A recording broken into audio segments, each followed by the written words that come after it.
I can't marry a man that is lazy. Some other women are gifted. They have grace. But you see, the Bible makes it clear that I'm your helper. I'm not sent to collect work from you. I'm sent to help you. So you must be doing something for me to help you. So, ladies, you will celebrate now. Okay. Because what I see in this generation, I'm blown away. Listen, don't marry I'm planning to. Do you know I'm planning to? I'm planning to actually, when somebody says actually 3 times in one sentence, it's not husband material.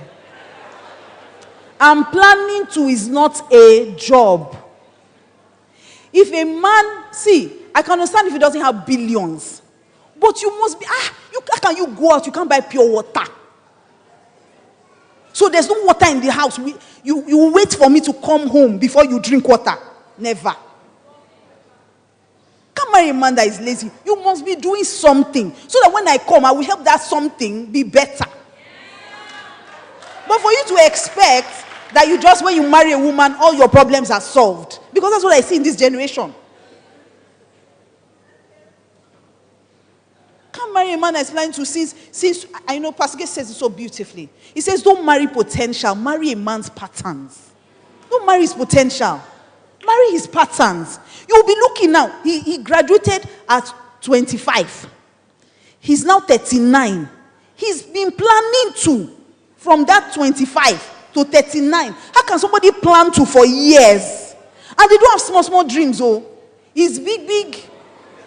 They are planning to do big things. I'm planning to own a company that actually, we're still doing I have all my business plan and all my, actually, it's just just investors who I'm still speaking to. So maybe, we're just considering story. Bring out 10,000 naira, you cannot. I can't. So when I met Pastor K, he didn't have money. He didn't have a lot of money. But I could see that there was progress in his life. So I could see somebody had moved from Palo. By the time I came, they were already in Rochester Gardens. They were doing almost 3 services. So there was progress. Somebody that started with 6 people already had about 350 people. There was progress. He had a house where he was living. Not that all of us go and squat inside his room that he has been staying since he was 5 years old. We now move into his parents' house and we now come and join him in that room that was not big enough for him when he was 5. And then you are complaining that your mother-in-law is disturbing you. You can't have 2 queens in one palace. It's not done. And then he will not tell you, she's my mother, you're my wife. I don't want to get into the middle of this. You are this. You are not even in the middle. See, I cannot stand a lazy man, especially a man who is lazy mentally. You can't have question ask him. You can't have issue. You know issue? When you have a problem that you have prayed, you don't know, you just say, honey, I don't know, how do I do this thing? Is that looking at you? As in what? Oh. He must make an effort. There must be an effort. When I met Pastor K, he didn't have liquid. It wasn't liquid, like plenty money. But he had a house he was staying. He had a car he was driving. I saw his faith had produced. He had dreams that I knew that if I came on board and I put my own favor on it, it would produce. What do you want to do? I'm not really sure. I'm still believing God. For 25 years, you have been believing God.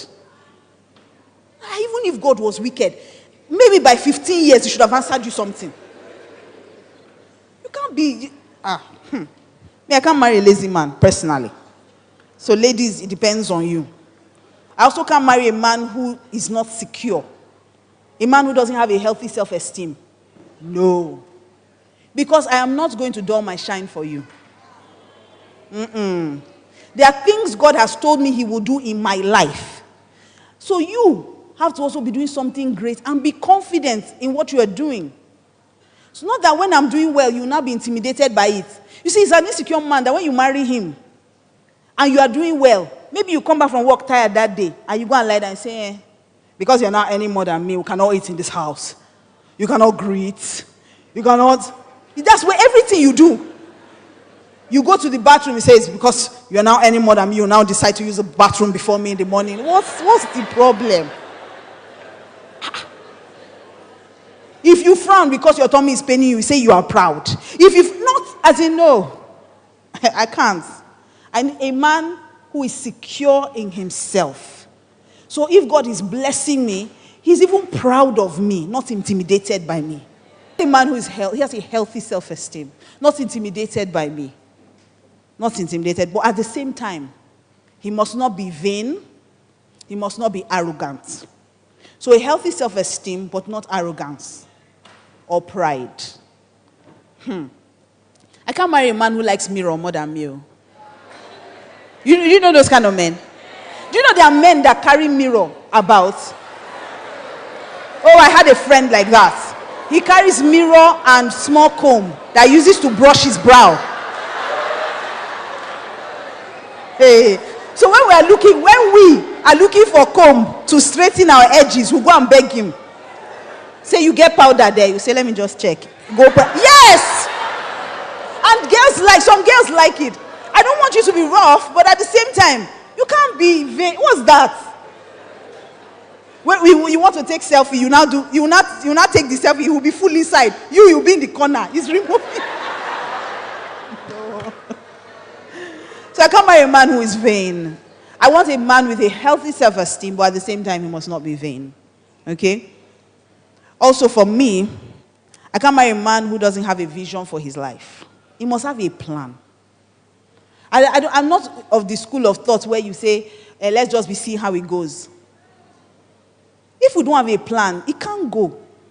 So what are we seeing? Let's just see how it goes. Let's just see. No, you must have a plan. You must tell me where you are going.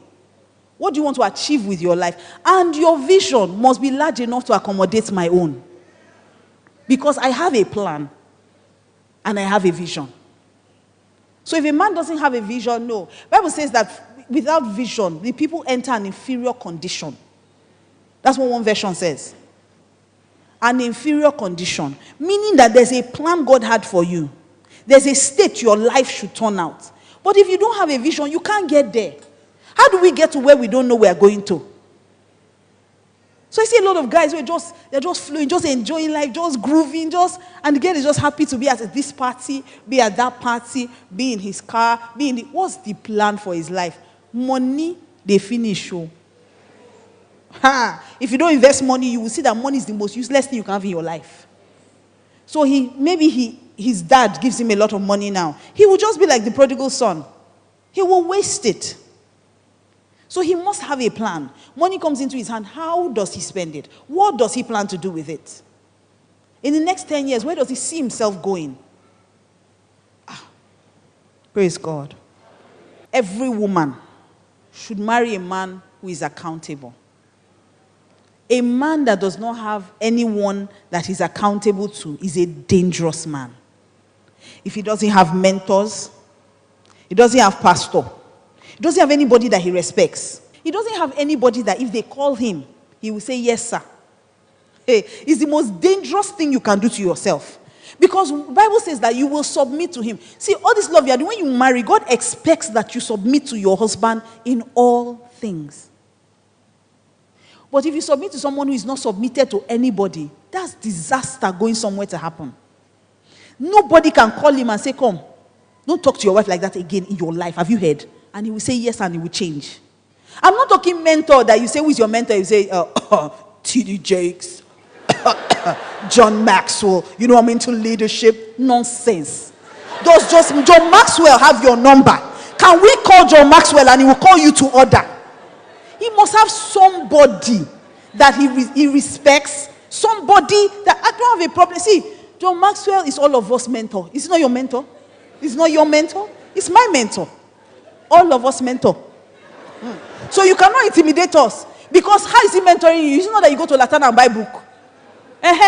Me too know where we sell his books. But I'm talking about somebody that if your head is touching or a wire gets loose, because it always does, at least once or twice in every marriage. There must be something. The man will just think, I know what I'm doing. You don't know what you are doing. And if I tell you, you will not listen. So I have to call your pastor and say, sir, that thing you told me that his brain will lose, it is loose.